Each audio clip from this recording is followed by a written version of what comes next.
Man, this seat is comfy. No wonder I want to record an episode of the Oh Wrestling Podcast. I'm your host, CW. Thank you so much for listening.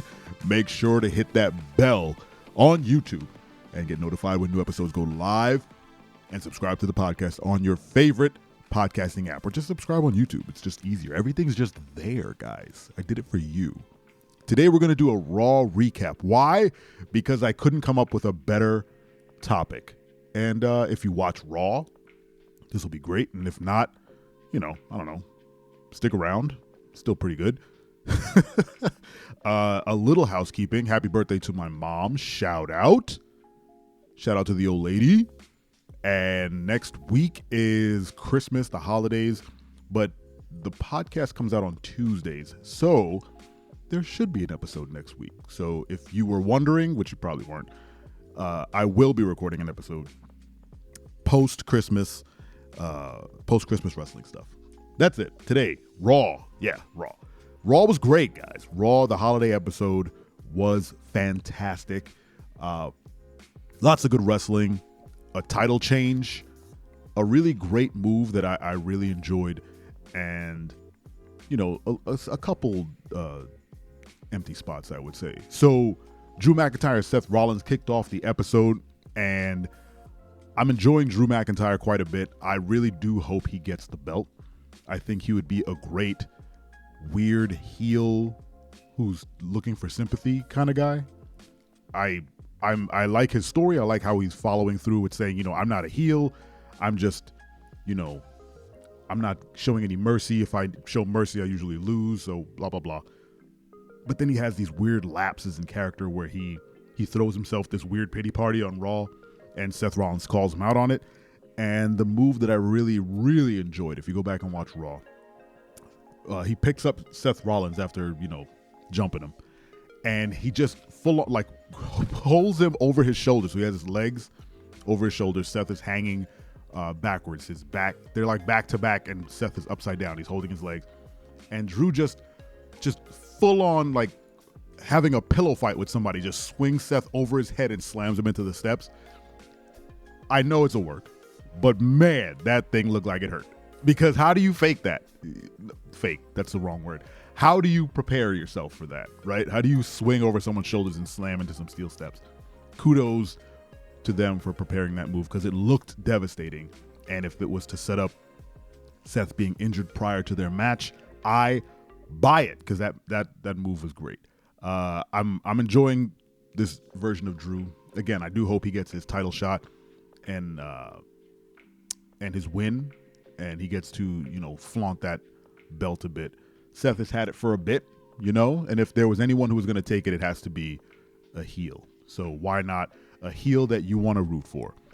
On the tag team front, there are new women's tag team champions. It was quite a good match. I enjoyed the momentum that was it. Katana Chance and Kaden Carter, our new champs. They have some momentum off of NXT. They did it really well. Piper Niven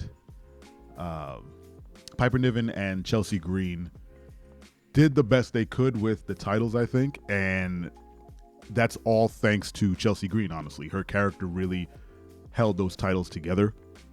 Piper really didn't do a ton, and her character morphed from what she was, which I thought was an interesting odd couple pairing where she kind of forced her way into being champ, to then just kind of following Chelsea Green's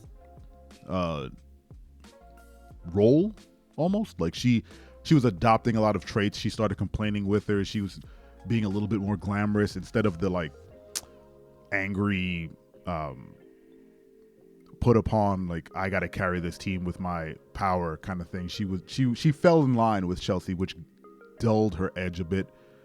Not in the ring. Her ring work is always fantastic, but her character work always seems very nebulous. I'm never sure where Piper Niven lands. So with this loss, who knows what they're going to do? Are they going to keep being a tag team and try to get their belts back? Is Piper going to revert to being, angry and maybe angry at Chelsea? Who knows? We have to wait till after the holidays to find out. But big ups to the KC and KC. I'm pretty sure that's why she named herself Katana Chance. KC and KC being the new champs.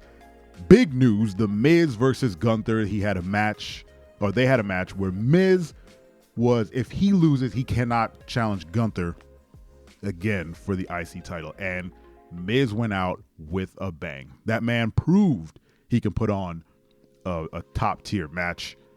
They had such great spots. Miz pulling out the catch wrestling to throw off Gunther, the second rope finisher from The Miz, the storytelling of, him kind of being a little wobbly after that move and not capitalizing, and then Gunther rolling out of the ring, and then Gunther absolutely smashing him with those power bombs. It was crazy. Great match on Miz's part. Hopefully, I don't know what I want for The Miz, but I know that this is his way of getting elevated back to, the top spot. He was booked really poorly this year. And, you can't undo it with a couple of weeks of story with Gunther, but they're trying. And I'll always give Miz his props. The man is he's going to be a bona fide legend. Dude lived the dream, made it happen. So I'll always root for The Miz. Tozawa continued his streak of just not being booked properly. And, he's a comedy act and someone has to take the pin.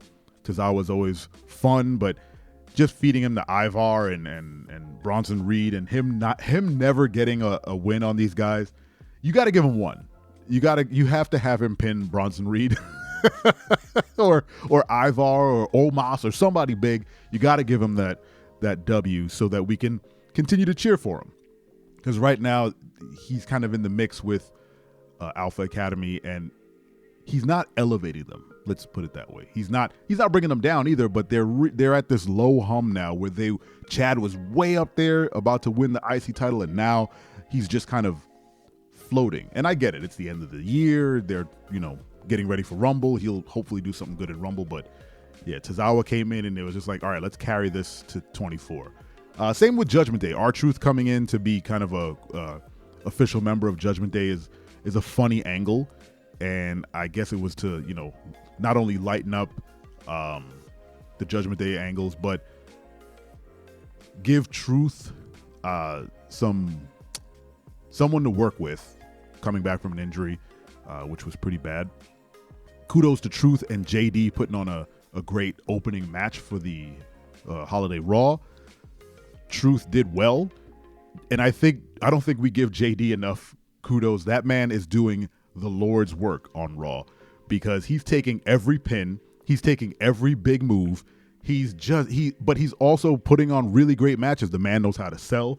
He has great moves. He's, smooth. I'm a fan of JD, right? I'm looking forward to what he does when he comes out of the jobber pool of the Judgment Day, because he puts on great matches, and he's just tasked right now with, hey man, you gotta take L's, but he makes the L's look good, and there's no shame in losing to R-Truth. The man is also a legend. he's having fun.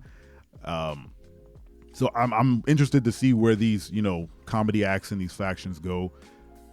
Again, I think they're just carrying everything to Royal Rumble, and getting prepped for the road to WrestleMania. In that vein, CM Punk didn't show up. He was mentioned a couple times, but he made no, face-to-faces. Cody Rhodes had a pull-apart thing with Shinsuke. Shinsuke did a American Nightmare Before Christmas storytelling thing, which was pretty great. I'm enamored with Shinsuke doing these weird vignettes, especially when they throw in the anime of him. It's always pretty great. All in all, good episode of Raw. I didn't fall asleep, which is great for me as an old man watching wrestling. What did you guys think of Raw? Are you excited for SmackDown? Let me know in the comments. You guys have a wonderful holiday. I appreciate you. And I really, really want you to never, ever, ever forget. I'm your friend, but if I ever see you in the ring, I can beat you. Don't you know? Yeah, yeah, yeah.